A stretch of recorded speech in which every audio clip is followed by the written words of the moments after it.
I found her lover's wife easily. Her Instagram was full of glowing pregnancy posts, tagged in all the places they used to visit together. I sent her an anonymous message, arranging a meeting at a quiet coffee shop. When we sat down, I slid the evidence across the table: photos of the affair, hospital records documenting her husband's assault on my son. Her face crumpled, tears streaking down her cheeks. "He's a monster," she whispered. "Then let's make sure he's treated like one," I replied, my voice steady. I slid a manila envelope across the table. Inside was everything she needed: proof of her husband's wrongdoings, financial records tying him to even more crimes, evidence that would seal her divorce case. "Take him for everything," I said, my voice calm but firm. "Leave him with nothing." Her tear-streaked face hardened with resolve. She nodded, clutching the envelope like a lifeline. I walked out of that coffee shop feeling lighter, freer than I had in weeks. A month later, the dominoes had all fallen. Olivia's lover was facing multiple charges. His reputation was ruined, his family shattered. Olivia wasn't spared from the fallout either. She lost her job after whispers of her involvement circulated. Any attempts she made to reconcile with our son were met with nothing but cold silence. Me, I moved forward quietly, with a new clarity. Some men crumble under the weight of betrayal, but not me. I chose to build something stronger from the ashes. I wanted them all to know, every single one of them, that I had risen. Life didn't return to normal. It never could. But it did settle into a quieter rhythm, the aftermath of everything I'd orchestrated. My son was home from the hospital, healing slowly but surely. He didn't talk much about what had happened, and I didn't push him. I knew better than to try and pry open scars that hadn't yet healed. But the war wasn't entirely over. Olivia lingered, clinging to the edges of my life like a parasite that refused to let go. One day she showed up at the hospital teary-eyed and full of apologies, begging to see our son. I let her talk to the nurses, but she never set foot in his room. She had lost that privilege long ago. The final blow came when I was served with divorce papers. She wasn't just asking for a clean break, she wanted the house, a share of my savings, and even spousal support. I stared at the papers for hours that night, bile rising in my throat with every line I reread. After everything she had done, her betrayal, her lies, her lover's attack on my son, she still thought she could win. Still thought she could take something from me. Not a chance. I hired the best attorney I could find. Rebecca was a shark, a woman who thrived on high-conflict cases. When I laid out the details of what Olivia had done, the affair, the assault, the pregnancy, the hospital bills, Rebecca didn't flinch. Instead, she smiled, her sharp nails tapping against the table. "This will be easy," she said. The court battle was brutal. Olivia's lawyer tried to paint her as a victim, a woman who had made mistakes but deserved a chance to rebuild her life. They twisted the confrontation on the porch, turning my justified rage into a narrative of unchecked aggression. But Rebecca was relentless. She dismantled their arguments piece by piece, wielding every shred of evidence I had gathered. The photos, the hospital records, the neighbor statements about the raid, it all came together to expose Olivia's complicity in the chaos that had nearly destroyed my family. When the judge finally handed down the ruling, it was like a weight lifting off my shoulders. I was awarded full custody of my son and retained the house. Olivia got nothing, no alimony, no visitation rights. The look on her face when the judgment was read was worth every sleepless night. Her eyes darted to mine, wide with disbelief. For a moment I thought she might say something, but she didn't. She just sank into her chair, defeated. But even that wasn't enough for her. She tried to claw her way back in, sending messages and leaving voicemails, pleading for reconciliation. I ignored them all. But when she showed up at the house one night, drunk and sobbing on the front lawn, I knew it was time to end it for good. I stepped outside, keeping the door firmly shut behind me. She was sitting on the grass, her makeup smeared, her hair a tangled mess. "Ethan, please," she slurred, struggling to stand. "I've lost everything. I just want to talk, please."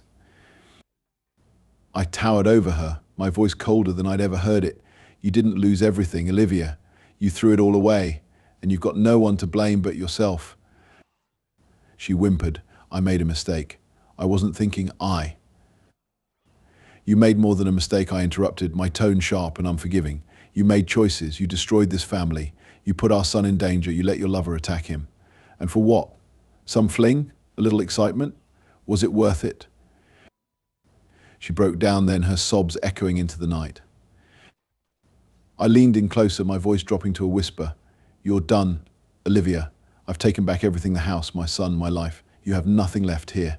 Now get off my lawn and don't come back. She crumbled completely, collapsing into a heap as I turned and walked back inside, shutting the door firmly behind me. For the first time in what felt like forever, I felt truly free. That was the last time I saw her. Months rolled by, and my son began to heal physically and emotionally. The weight of everything that had happened seemed to lessen, little by little. The child Olivia's lover's wife had carried turned out not to be his after all.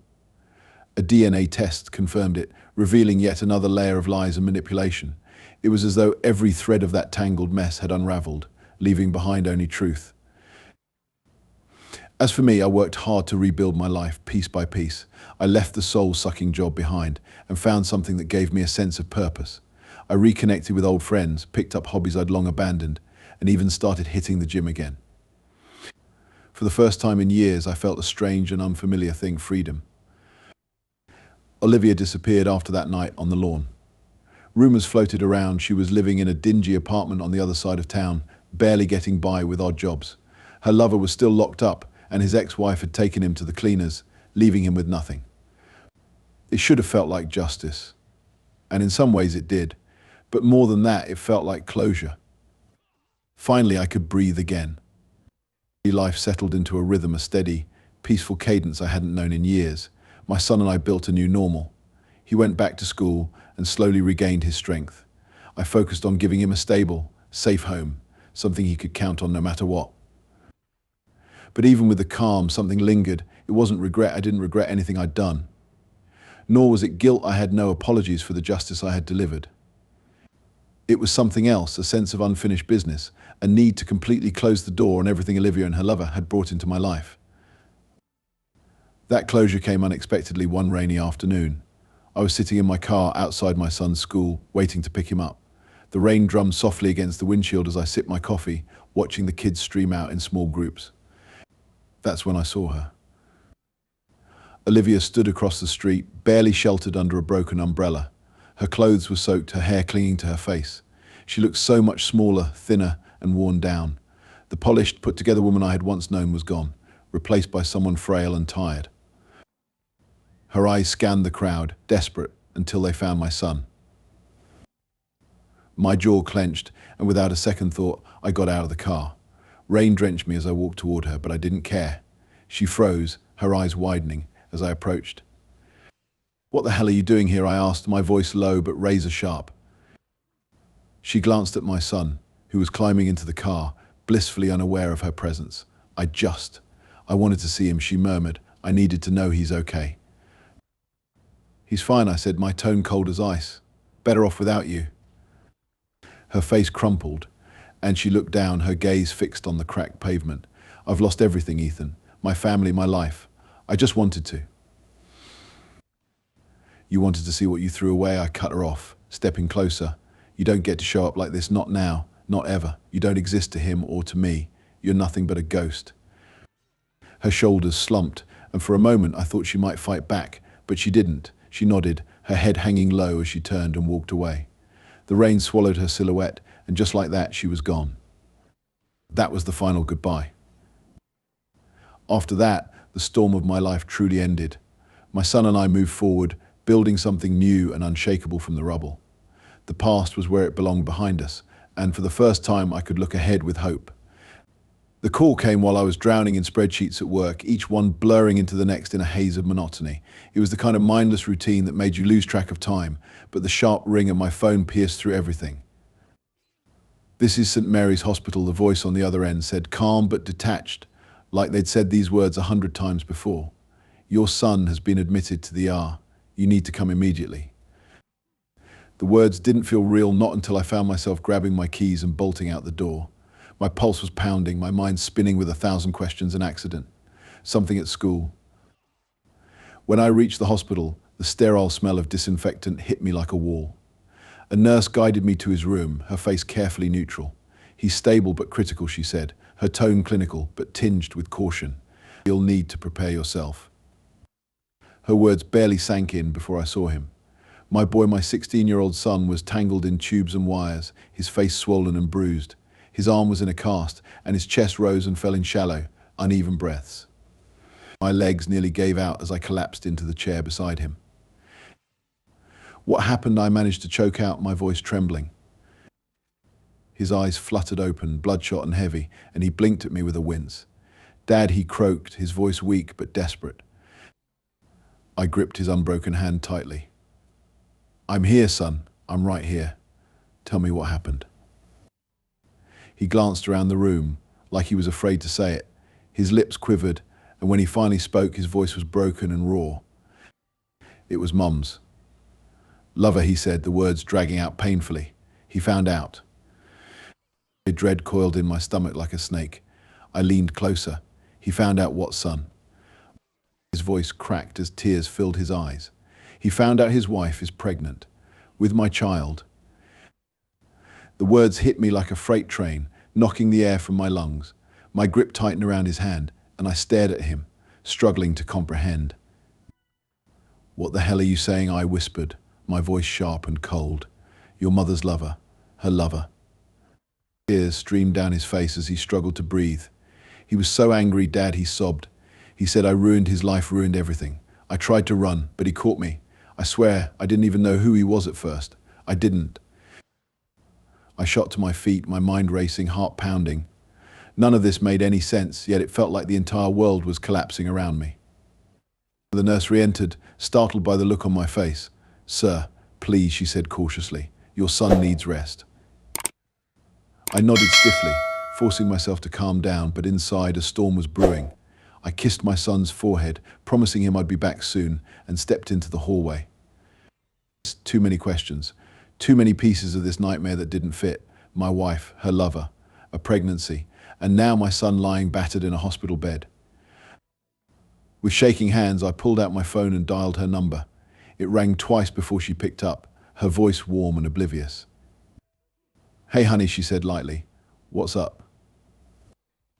My grip on the phone tightened until I thought it might crack. "What the hell have you been doing behind my back?" I growled, my voice shaking with rage. I didn't wait for her to respond. I hung up and stormed out of the hospital, my fists clenched so tight my nails bit into my palms. The fluorescent lights of the parking lot blurred into streaks of white as I drove home, fury boiling inside me with every passing second. The house was dark when I arrived. I didn't bother knocking or announcing myself. I slammed the door open, the sound echoing like a gunshot. Olivia roared, my voice shaking the walls. "Get out here right now." She came down the stairs, her face a mix of confusion and irritation. Her hair was neatly tied back, her expression calm, too calm. She didn't know yet. "What's with the theatrics?" Ethan, she asked, folding her arms. I stormed toward her, stopping just short of grabbing her. My voice dropped to a dangerous low. "Don't play games with me. The hospital just called. Our son is in critical condition." Her face went pale, and she stumbled back a step. "What? Oh my God, what happened?" "What happened?" I snarled, my rage erupting. "Your lover happened. He nearly killed our son, that's what happened." My eyes widened in shock, but then I saw it the flicker of guilt she couldn't hide. "You don't understand." "Don't you dare tell me I don't understand," I interrupted, stepping closer. "Our son just told me everything. Your affair, your lover's rage, his wife's pregnancy with our son's child." Her mouth opened, but no coherent words came out. Tears spilled down her cheeks as her hands flew to her face, her cries hollow and pitiful. "Ethan, I was going to tell you when." When I roared, slamming my fist into the wall beside her head. The drywall cracked, white dust falling like snow. "When it was convenient, when he finished murdering our son." Before she could respond, the doorbell rang. My head snapped toward the sound, instincts flaring. "Ethan, don't," she whispered frantically, gripping my arm. "It might be him." "Good," I snarled, shoving her hand off and striding to the door. I yanked it open to find a tall man standing there, his knuckles bruised and his breath reeking of alcohol. "You must be the husband," he said, his voice slurred but dripping with disdain. "Figured we'd talk man to man." I didn't let him finish. My fist connected with his jaw, the crunch of bone echoing in the night as he stumbled back into the porch railing. "You put my son in the hospital, you piece of garbage," I shouted, advancing on him. You think you can show up at my house after everything you've done? He wiped the blood from his lip and smirked. Your house? Your son? Seems like your wife's been real generous with everything lately. That smug expression ignited something primal in me. Before I knew it, I lunged at him, driving my shoulder into his chest and slamming him against the wall. His head hit the siding with a dull thud, and he groaned, trying to shove me off. But I didn't stop. Punch after punch landed, each one fueled by the image of my son tangled in those hospital wires, and by every lie Olivia had fed me over the years. "Ethan, stop!" Olivia's scream cut through the chaos, but her voice only fueled my rage. The man managed to throw a wild punch that clipped my cheekbone. Pain flared, sharp and immediate, but it only spurred me on. I grabbed him by the collar, yanking him upright before slamming him back down onto the porch. "You thought you could do this and just walk away," I spat, my voice venomous. "You thought you'd get away with it." He coughed, blood trickling from the corner of his mouth, but that infuriating arrogance never left his eyes. "She came to me, buddy," he slurred. "She wanted out. Guess you weren't enough for her." The words were like a knife to my chest, but I refused to let it show. Instead, I pressed my forearm against his throat, watching as the cocky smirk disappeared and panic took over. He gasped, struggling for air, but I didn't let up. The sound of sirens in the distance barely registered until red and blue lights bathed the street. Olivia bolted onto the porch, screaming incoherently as neighbors peeked through their windows. Their silhouettes loomed like shadows against the chaos. 2 officers jumped out of the patrol car, guns drawn. "Sir, step back." Now one of them commanded. I released the man and stepped back, my hands raised. He collapsed to the ground, coughing violently as the officers rushed in to separate us. Olivia was sobbing now, a garbled mess of words as she tried to explain, justify, or deflect. I didn't care. I stood there, staring at the man as they hauled him to his feet, and then at her as she crumbled onto the porch in a pathetic, broken heap. Everything was ruined, shattered beyond repair. All I felt was a cold, seething hatred for both of them. The house felt colder, emptier than it ever had before. Olivia was gone, taken in by the cops for questioning alongside her lover. My son was still in the hospital, his bruised face burned into my memory, accompanied by the mocking words of that bastard on my porch. But there was no grief left in me, no sadness. Those feelings had burned away, leaving only pure, blinding anger. I sat in the kitchen, staring at our wedding photo on the wall. Her bright, innocent smile now looked like a cruel joke. The weight of her lies, the betrayal, and the violence that had torn my life apart bore down on me. "You think you can destroy me and just walk away," I muttered to myself, my voice low and steady. "Not this time." I grabbed my laptop and began digging. Olivia's affair wasn't just a betrayal, it was an opportunity. People like her lover didn't operate cleanly, especially when they thought they could do whatever they wanted without consequences. It didn't take long to uncover his trail. Social media was a goldmine: photos tagged in bars, shady business deals, and whispers of things he thought he'd buried. I vividly remembered Olivia bragging about his connections, but now those connections were going to be his undoing. My anger sharpened with every discovery, my plan taking form. The first step was subtle. I sent an anonymous tip to his workplace, outlining the embezzlement he'd been involved in. It didn't take long for the fallout to start. Within a week, his company began auditing his accounts, and rumors of legal action spread like wildfire. His pregnant wife, furious and blindsided, was now grappling with the fact that her husband wasn't just a violent adulterer, he was also a financial liability. But that wasn't enough. Not by a long shot. Next, I tracked down the bar he frequented. $100 slipped to the bartender got me all the information I needed about his habits. That night, I waited in my car, watching him stumble out drunk and alone. He led me to a rundown motel, the kind of place where people go to disappear for cheap thrills. I waited until he passed out. The front desk clerk didn't even glance up as I handed over some cash and borrowed a spare key. Inside, he was sprawled on the bed, dead to the world. Perfect. I scattered incriminating evidence around the room: small packets of white powder, fake IDs I'd bought online, and a burner phone loaded with messages hinting at criminal activity far worse than what was true. Then I snapped pictures of the scene, careful to include his sleeping figure in the background. The next morning, the raid happened. He was dragged out in cuffs, barefoot and screaming, as neighbors peeked through their curtains. The news spread like wildfire: drugs, fraud, assault. He was finished. That evening, Olivia called me. Her voice trembled with desperation. "Ethan, please. I don't know what's happening. Everything's falling apart. They arrested him. People are saying awful things about me, about us." I listened in silence, her words washing over me like rain on a windshield. "I made a mistake, okay? I know I did, but this isn't fair. You're punishing me, aren't you?" Her voice cracked, a hint of anger breaking through. "I'm still the mother of your son." I laughed, a cold, hollow sound that stopped her mid-sentence. "My son," I said, my tone icy. "The one your lover nearly killed. The one lying in a hospital because of you." "Ethan, please," she sobbed. "Don't call me again," I snapped and hung up. But I wasn't done. The final piece of the plan was the most satisfying.